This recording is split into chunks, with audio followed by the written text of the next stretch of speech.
Welcome to 360 Tamil. இப்போ நம்ம காளி போட்கா அப்படின்ற ஒரு பெங்காலி வெப் சீரிஸோட எக்ஸ்பிளனேஷன் பத்தி தான் பார்த்துட்டு இருக்கோம். இது ஒரு பக்கவான கிரைம் த்ரில்லர் வெப் சீரிஸ்னு சொல்லலாம். ரொம்பவே சூப்பரா கொண்டு போயிருப்பாங்க. ஆல்ரெடி பார்ட் 1 நான் எக்ஸ்பிளைன் பண்ணி போட்டிருக்கேன். அதை பார்த்துட்டு இதை பார்த்தீங்கன்னா தான் உங்களுக்கு கதை புரியும், இல்லைன்னா ஒண்ணுமே புரியாது. பார்ட் 1க்கான லிங்க் நான் டிஸ்கிரிப்ஷன்ல கொடுக்குறேன். கண்டிப்பா அதை பார்த்துட்டு இதை கண்டினியூ பண்ணுங்க. ஏற்கனவே அதை பார்த்துட்டீங்கன்னா மேற்கொண்டு இந்த வீடியோவை கண்டினியூ பண்ணுங்க.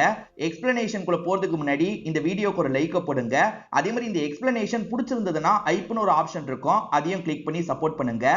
மேற்கொண்டு பேசி டைம் வேஸ்ட் பண்ணாம நம்ம நேரடியா எக்ஸ்பிளனேஷனுக்குள்ள போயிடலாம். மீனாட்டியை பொறுத்த வரைக்கும் இந்த 3 லேடிஸையும் ஏமாத்திருப்பாங்க. இப்ப மீனாட்டி இருக்காங்கல்ல, பொண்ணுக்காக புதுசா ஒரு உண்டியில வாங்கி தந்திருக்காங்க. அப்பா உடஸ்டர்ல, அதனால தான் புது உண்டியில வாங்கி தந்திருக்காங்க. இப்ப பொண்ணை நினைச்ச விஷயத்த படிக்க வைக்கலாம் அப்படின்ற மாதிரிலாம் சந்தோஷப்பட்டு இருக்காங்க. மத்த லேடிஸ்லாம் செம்ம அப்செட்ல இருக்காங்க. இந்த மீனாட்டி போய் நம்மளை இப்படி ஏமாத்திட்டாலே, இப்ப காசை கட்ட முடியாம நம்ம எல்லாருமே கஷ்டத்துல இருக்குமேன்ற மாதிரிலாம் இவங்க ரொம்ப வருத்தப்படுறாங்க. இப்ப ஜெயில இருக்க ராணாவை நமக்கு காட்டுறாங்க. நம்ம வீட்டுக்குள்ள எப்படி அந்த பொருள் வந்ததுன்னு யோசிக்கிறாரு. ஆக்சுவலா ராணின்ற விலை மாது வந்தாங்கல்ல, அவங்க பின்னாடி இருக்க கதவெல்லாம் திறந்து வச்சிருப்பாங்க. அவ ஒரு வேலை வச்சிருக்க வாய்ப்பு இருக்கு அப்படின்ற மாதிரி இவருமே யோசிக்க ஆரம்பிக்கிறாரு. அப்படியே கட் பண்ணி அந்த 4 லேடிஸ்ல ரிங்குவை காட்டுறாங்க. இப்ப காலையில கண்முழிக்கிறாங்க. பார்த்தா கடன் கொடுத்த நபர் இருக்கார்ல, வீட்டுக்குள்ளேயே வந்திருக்காரு. இவருக்கு ஒரு பேரை நம்ம தந்துடலாம். இவர் பேரு குருன்னு வச்சுக்கலாம். இந்த குரு இருக்கார்ல, எப்ப என்கிட்ட வாங்கின காசை தரப்போற, நீ காசை தர மாதிரியே இல்ல, அதனால இப்ப நான் வேற ஒரு முடிவு எடுக்க போறேன்ற மாதிரி சொல்றான். என்ன பண்றானா, கத்திய வச்சு இவங்களோட ட்ரெஸ்ஸை கட் பண்ணலாம்னு நினைக்கிறான். இவங்களுக்கு என்ன பண்றதுன்னு தெரியல. இப்ப இவங்க கிட்ட விஷயத்த சொல்ல ஆரம்பிக்கிறாங்க. அதாவது காசு வரும்னு நினைச்சேன், கடைசி நேரத்துல வராம போயிருச்சு. காரணம், இந்த மாதிரி நாங்க ஒரு பிளான் போட்டோம், அது மூலியமா காசு வந்தது, ஆனா மீனாட்டியே எல்லா காசையும் எடுத்துக்கிட்டா அப்படின்ற மாதிரி எல்லா விஷயத்தையும் இவங்க சொல்லிடுறாங்க. இதை கேட்கிற இந்த குருவும் ஷாக் ஆகுறான். எது 4 பேர் சேர்ந்து ஒரு பாடியை டிஸ்போஸ் பண்ணீங்களா அப்படின்ற மாதிரிலாம் ஆச்சரியப்பட்டு இருக்கான். உன் ஃப்ரெண்ட்ஸை பார்த்து நான் பேசணும் அப்படின்ற மாதிரி சொல்றான்.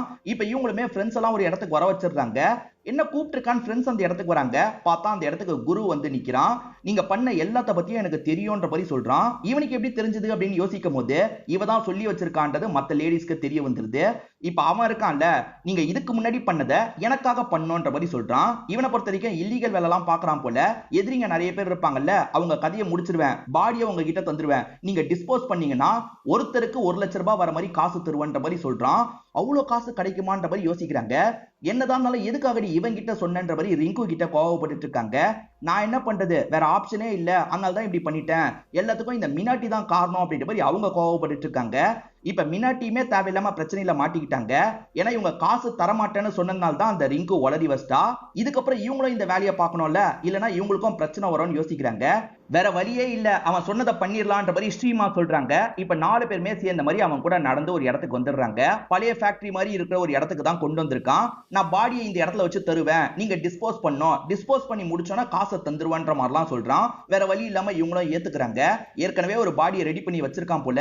அந்த பாடியை துண்டு துண்டா கட் பண்ணோம், நம்ம இங்க இருந்து கொண்டு போய் டிஸ்போஸ் பண்ணோம் அப்படின்ற மாதிரி இவங்களுக்குள்ள பேசிக்கிறாங்க. ஏற்கனவே பாடியெல்லாம் டிஸ்போஸ் பண்ணி இவங்க பழகிட்டாங்கல்ல, அதனால இந்த வாட்டி கொஞ்சம் சீக்கிரமாவே வேலையை முடிச்சிடுறாங்க. இப்ப ராணியோட வண்டியில வச்சு இவங்க எல்லாருமே கிளம்பிட்டு இருக்காங்க. இவங்க வந்துட்டு இருக்க வழியில போலீஸ் செக்கிங்லாம் நடந்துட்டு இருக்கு. இந்த கேஸை விசாரிக்கிற இன்ஸ்பெக்டர் இங்க தான் இருக்காரு. என்ன நைட் நேரத்துல எங்க கிளம்பிட்டீங்க அப்படின்ற மாதிரிலாம் கேள்வி கேட்கிறாரு. வண்டியை செக் பண்ணணும்னு சொல்றாரு. இது வண்டியை செக் பண்ணுமா அப்படின்ற மாதிரி இவங்க எல்லாருமே ஷாக் ஆயிடுறாங்க. ஏன்னா இவங்க கட் பண்ண பாடி பார்ட்ஸை கொண்டு போயிட்டு இருக்காங்க. அவ்வளவுதான் போச்சு, நம்ம மாட்டணும்ன்ற மாதிரிலாம் யோசிச்சுட்டு இருக்காங்க. சார் வேலை விஷயமா தான் லோட கொண்டு போயிட்டு இருக்கோன்ற மாதிரிலாம் சொல்றாங்க. ஆனா இவரை செக் பண்ணிட்டு தான் விடுவேன்னு சொல்றாரு. இப்ப செக் பண்றதுக்காக போறாருல, நம்ம மாட்டணும்ன்ற மாதிரி இந்த லேடிஸ்லாம் செம்மையா பயந்துட்டு இருக்காங்க. இப்ப நம்மளுமே இவங்க மாட்டிப்பாங்கன்னு நினைப்போம். ஆனா இவரை செக் பண்ணி, சார் உள்ள சிக்கன் பீஸ் தான் இருக்குன்ற மாதிரி சொல்றாரு. சோ இவங்க என்ன பண்ணிருப்பாங்கன்னா, அடியில வந்து அந்த மனுஷனோட பாடி பார்ட்ஸ் வச்சிருப்பாங்க, மேல சிக்கனோட பாகங்கள்லாம் வச்சிருப்பாங்க. எப்படியும் செக் பண்ணா மேல தானே செக் பண்ணுவாங்க, நம்ம தப்பிச்சிடலான்ற மாதிரி ஸ்ரீமா தான் இந்த ஐடியாவை கொடுத்திருப்பாங்க.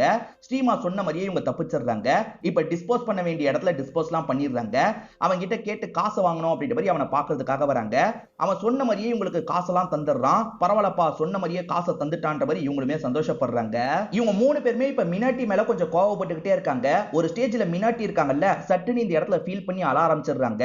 நீங்க 3 பேருமே எனக்கு க்ளோஸ் தான், அதை விட என் பொண்ணோட லைஃப் ரொம்ப முக்கியம்னு நினைச்சேன், அதனால தான் இப்படி பண்ணிட்டேன், என்ன மன்னிச்சிருங்க, வேணா அந்த காசை 4 பாகமா பிரிச்சுக்கலாம் அப்படின்ற மாதிரிலாம் சொல்றாங்க. அதுக்கு ஸ்ரீமா என்ன சொல்றாங்கன்னா, பொண்ணுக்காக தானே இந்த முடிவை எடுத்த, ஒன்னும் பிரச்சனை இல்ல, அந்த காசை நீயே வச்சுக்கோ, பொண்ணை நினைச்ச விஷயத்த படிக்க வச்சுக்கோ, இதுக்கப்புறம் இந்த வேலை பண்ண போறோம்ல, எங்களோட பிரச்சனையும் முடிஞ்சிரும் அப்படின்ற மாதிரி சொல்றாங்க. இவங்க இன்னும் வருத்தப்பட்டு இருக்கிறதுனால காமெடி சொல்லி அவங்களை சிரிக்க வச்சிட்டு இருக்காங்க. இப்ப 4 லேடிஸும் இந்த இடத்துல சிரிச்சிட்டு இருக்காங்க. இது எல்லாத்தையும் ஒரு மர்ம நபர் லாங்ல இருந்து கவனிக்கிற மாதிரி காட்டுறாங்க. யார் இந்த மர்ம நபர் அப்படின்றது கிளியரா தெரியல. அந்த குரு இருக்கான் பாத்தீங்களா, சொன்ன மாதிரி காசை கரெக்டா தந்துடுறான். இப்ப வேற சில பாடி எல்லாம் இவங்க டிஸ்போஸ் பண்ணிட்டு இருக்காங்க. அவங்க கிட்ட இவங்க பேசின மாதிரியே காசெல்லாம் வாங்கிடுறாங்க. அதனால இவங்களோட லைஃப்ல நிறைய நல்லதெல்லாம் நடக்க ஆரம்பிக்குது. ஆக்சுவலா இந்த ஸ்ட்ரீமா இருக்காங்கல்ல, பையனோட மேல் படிப்புக்காக பையன் கிட்ட காசை தந்துடுறாங்க. பையன் பயங்கரமா ஆச்சரியப்படுறான். இவ்வளவு காசு தந்துட்டாங்களே அப்படின்ற மாதிரி இந்த இடத்துல சந்தோஷம்லாம் பட்டுட்டு இருக்கான். இப்பதான் பையன் சந்தோஷப்படுறான் அப்படின்ற மாதிரி இவங்களுமே கொஞ்சம் சந்தோஷப்படுறாங்க. இப்ப ஹஸ்பண்டுக்காக இவங்க புதுசா ஒரு போனை வாங்கியிருப்பாங்க. இந்தாங்க, இதுல படம் பார்க்கணும்னா பாருங்கன்ற மாதிரிலாம் தராங்க. ஆனா ஹஸ்பண்ட் டிவில தான் படத்தை பார்த்துட்டு இருக்காரு. இவங்க தரதை வாங்க கூட மாட்டாரு. என்ன இந்த மனுஷன் இப்படி இருக்காரு அப்படின்ற மாதிரி இவங்க யோசிச்சுட்டு இருக்காங்க. இந்த ரிங்குவும் இன்ஃப்ளூயன்சரா அடுத்த லெவலுக்கு போகணும்னு ஆசைப்பட்டாங்க பாத்தீங்களா, இப்ப அடுத்த லெவலுக்கு போக வேண்டிய விஷயத்தெல்லாம் பண்ணிட்டு இருக்காங்க. அதே சமயம் மினாட்டி இப்ப ரொம்ப ஹாப்பியா இருக்காங்க. பொண்ணு கேட்ட எல்லா விஷயத்தையும் வாங்கி தந்துட்டு இருக்காங்க. பொண்ணியும் நினைச்ச மாதிரி படிக்க வைக்கிறாங்க. அதே மாதிரி ராணியும் ரொம்ப சந்தோஷப்படுறாங்க. ஒரு பையன் ஒரு பொண்ணு இருக்காங்கல்ல, நல்லபடியா பாத்துக்கிறாங்க. இந்த விலை மாது ராணியை பொறுத்த வரைக்கும் ஒரு லெஸ்பியன் அப்படின்றது நமக்கு தெரிய வருது. இவங்க பார்ட்னரோட பேரு மாயா அப்படின்றது.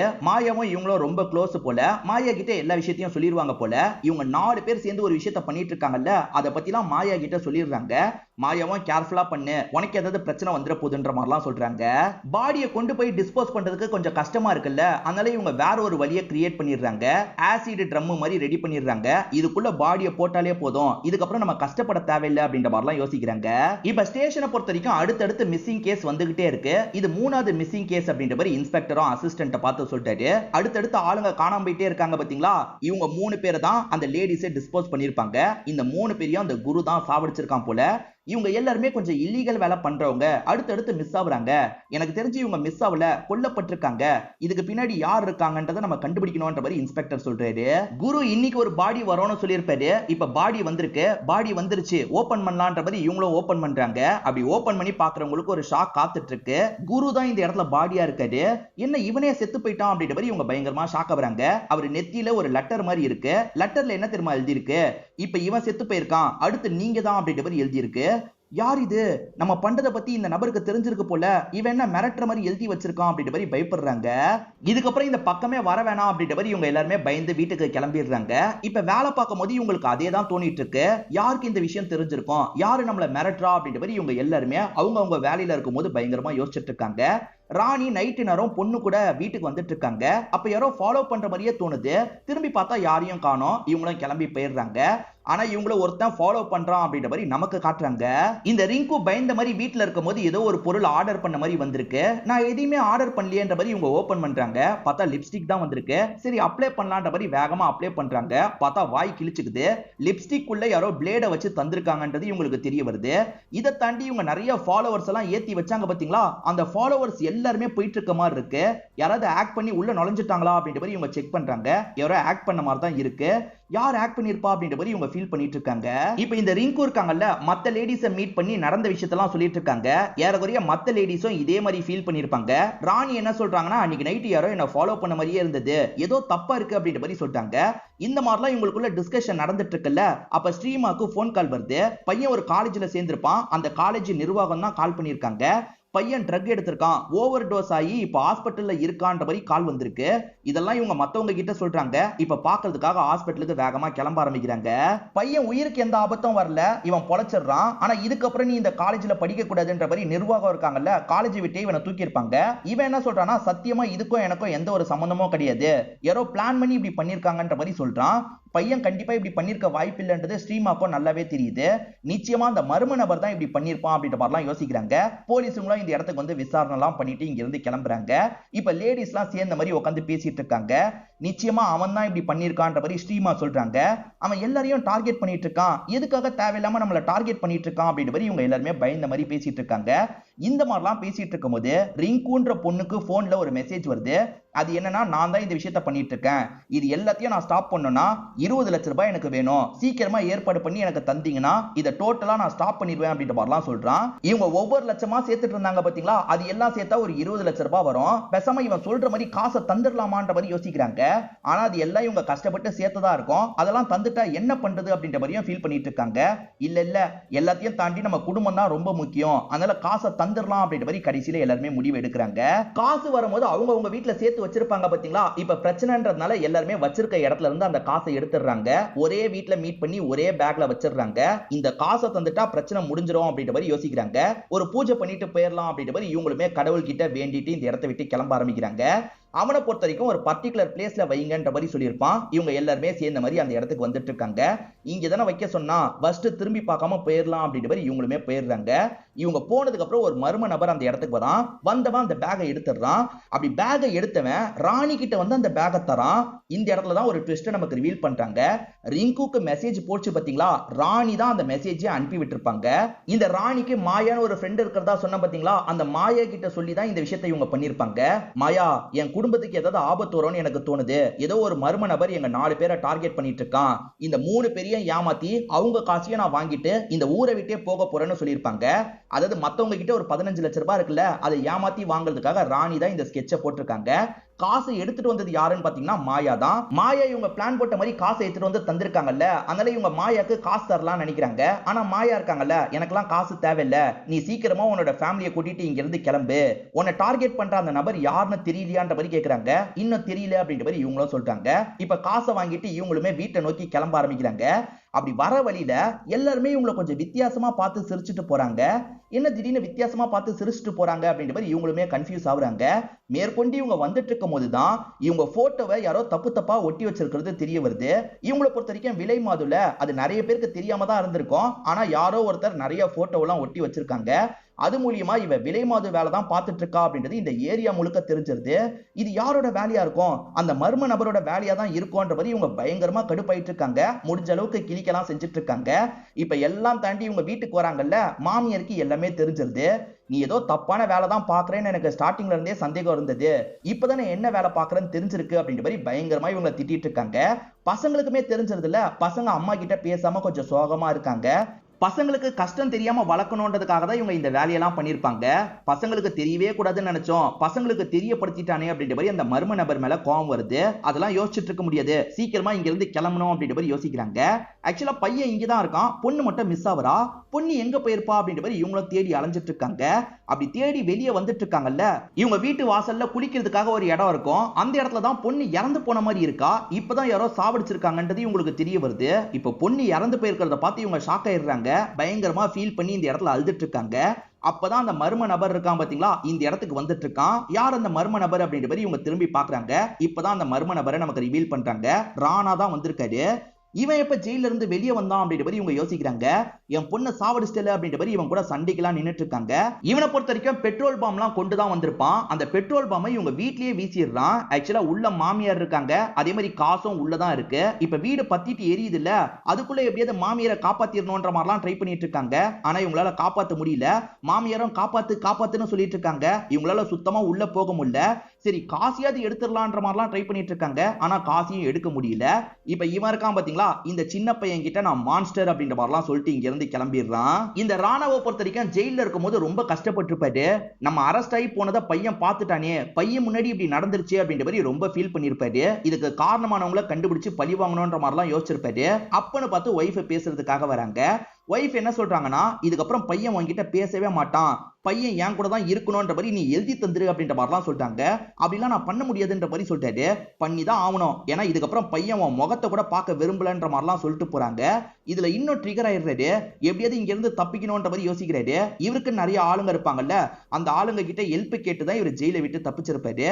ஆளுங்க கிட்ட யார் இதுக்கு காரணம்ன்றதை கண்டுபிடிக்கணும், எனக்கு ஒருத்தி மேல டவுட் இருக்குன்ற மாதிரி சொல்லியிருப்பாரு. ராணியை ஃபாலோ பண்ணும் போது 4 பேர் சேர்ந்து தான் பண்ணிருக்காங்கன்றது தெரிய வந்திருக்கும்.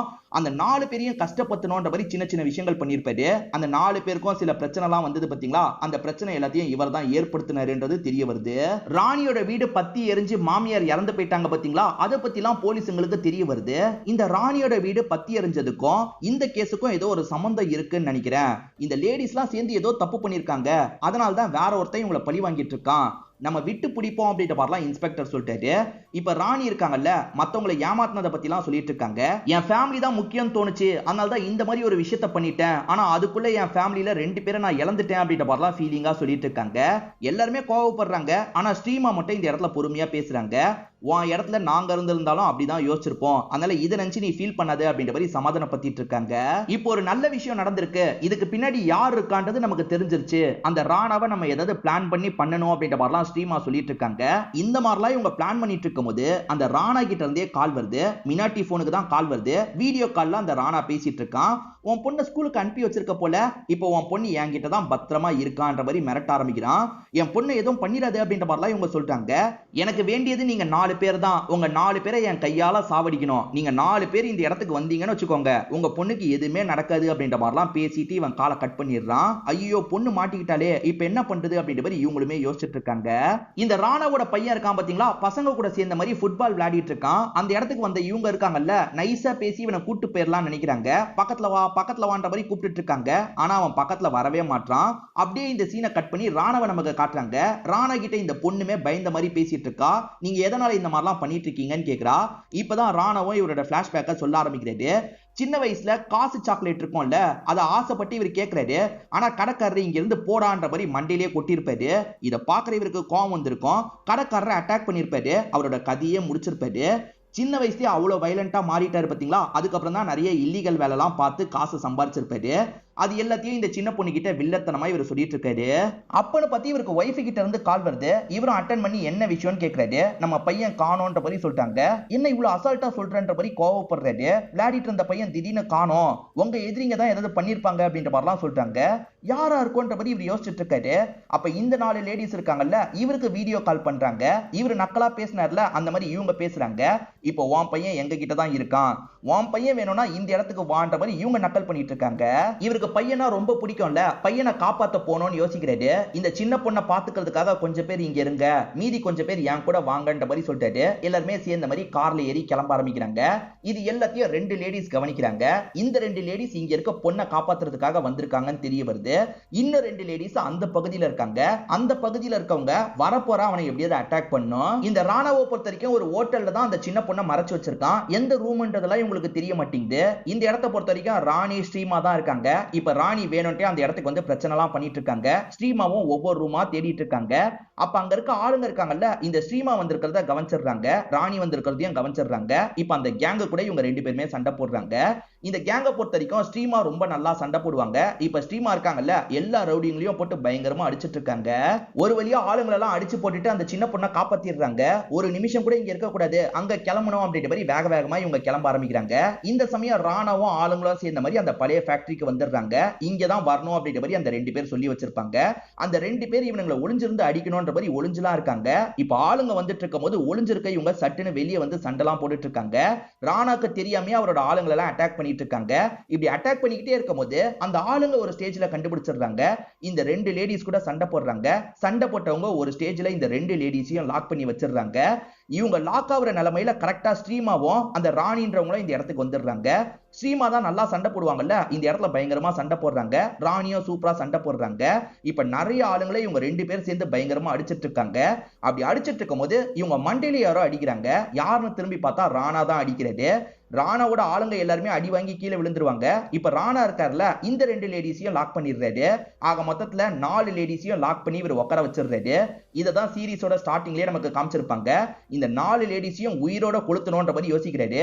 உடம்புல பெட்ரோல் எல்லாம் ஊத்திடுறாரு. உங்க 4 பேரையும் சாவடிக்க போறேன்ற மாதிரி இவரும் கொளுத்துறதுக்காக வராரு. அப்பன்னு பார்த்து நிறுத்துன்ற மாதிரி சவுண்ட் கேக்குது. திரும்பி பார்த்தா இவரோட ஒய்ஃப் மோனா தான் வந்திருக்காங்க.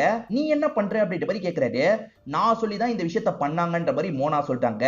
இப்பதான் ஒரு விஷயத்த நமக்கு ரிவீல் பண்றாங்க. ஆக்சுவலா மினாட்டி தானே ராணாவோட ஆக்டிவிட்டியை பத்தி எல்லாம் சொன்னாங்க. என் ஃப்ரெண்டு சொன்னான்ற மாதிரி சொல்லியிருப்பாங்க.